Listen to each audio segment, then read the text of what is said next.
ये question JEE mains 2024 में पूछा गया था, जो एक फिजिक्स के क्लास 11th के चैप्टर से है। और ये सवाल वर्क, एनर्जी एंड पावर से लिया गया था। तो सवाल इस प्रकार है कि एक पार्टिकल है of mass m move on a straight line. एक पार्टिकल है जिसका मास m है और वो स्ट्रेट लाइन में मूव कर रहा है with its velocity increasing with the distance according to the equation. और वेलोसिटी दिया हुआ है v बराबर अल्फा इंटू रूट एक्स। मतलब अगर वेलोसिटी देखा जाए तो x के सापेक्ष चेंज हो रहा है, जो कि बोला भी गया था। और अल्फा यहाँ पे कांस्टेंट है। तो कह रहा है the total work done by the all the forces applied on the particle during displacement from x बराबर 0 से लेकर x बराबर d तक। अगर x बराबर 0 से लेकर x बराबर d तक वो डिस्प्लेस करता है, तो सभी फोर्सेज या सभी बलों के द्वारा किया गया कार्य ज्ञात कीजिए।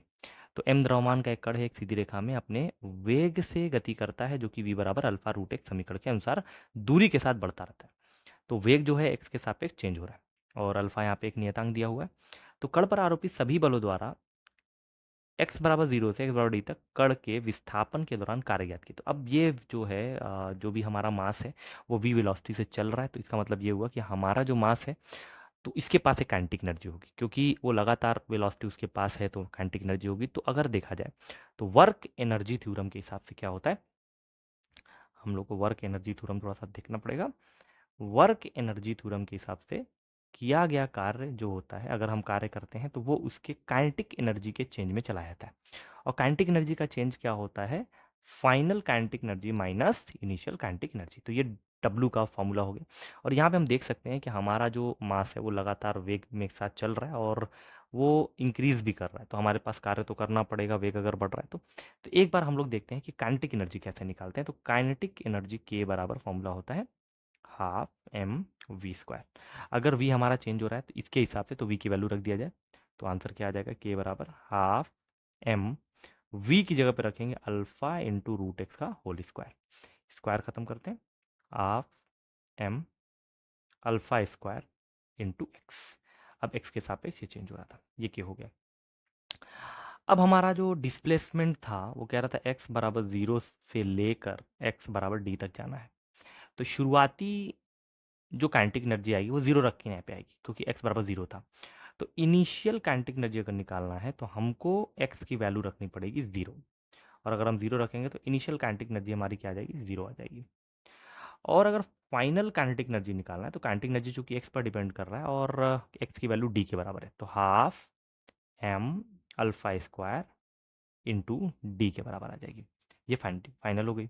अब हमको चूंकि पता है कि वर्क डन जो किया जाता है, कार्य जो होता है वो चेंज इन काइनेटिक एनर्जी के बराबर है, जो कि के टू माइनस या के फाइनल माइनस के इनिशियल लिखा जा सकता है। अब वर्क डन के हिसाब से फाइनल वर्क डन या फाइनल काइनेटिक एनर्जी क्या थी हमारी, half m alpha square d. और इनिशियल काइनेटिक एनर्जी क्या थी हमारी, 0। अगर हम इनको माइनस कर देते हैं तो हमारे पास W का मान कितना आ जाएगा, m into alpha square into D by 2। तो ये हमारा आंसर आ गया।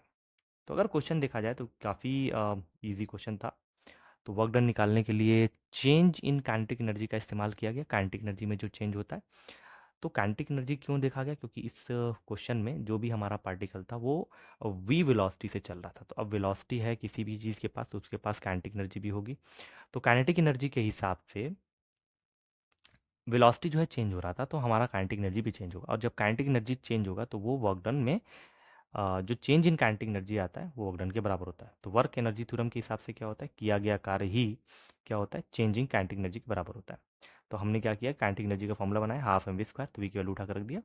तो आ गया half m alpha square into x. अब काइनेटिक एनर्जी डिपेंड कर रहा है एक्स पे, एक्स चेंज होगा तो काइनेटिक एनर्जी चेंज होगा। तो शुरुआती जो एक्स था वो 0 था, तो काइनेटिक एनर्जी में क्या आ जाएगा, एक्स या भी 0 रख देंगे, तो काइनेटिक एनर्जी शुरुआती आ गया 0।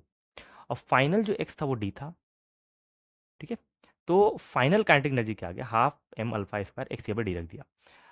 तो यहाँ पर रख दिया गया, कार्य का मान होता है के फाइनल माइनस के इनिशियल। तो वैल्यू रखने पे हमारे फॉर्मूला या हमारा आंसर क्या आ गया, m alpha square d by 2, ये हमारा आंसर हो गया। और अगर चेक किया जाए m alpha square d by 2 कहाँ पे, तो ये हमारा आंसर नंबर डी करेक्ट है।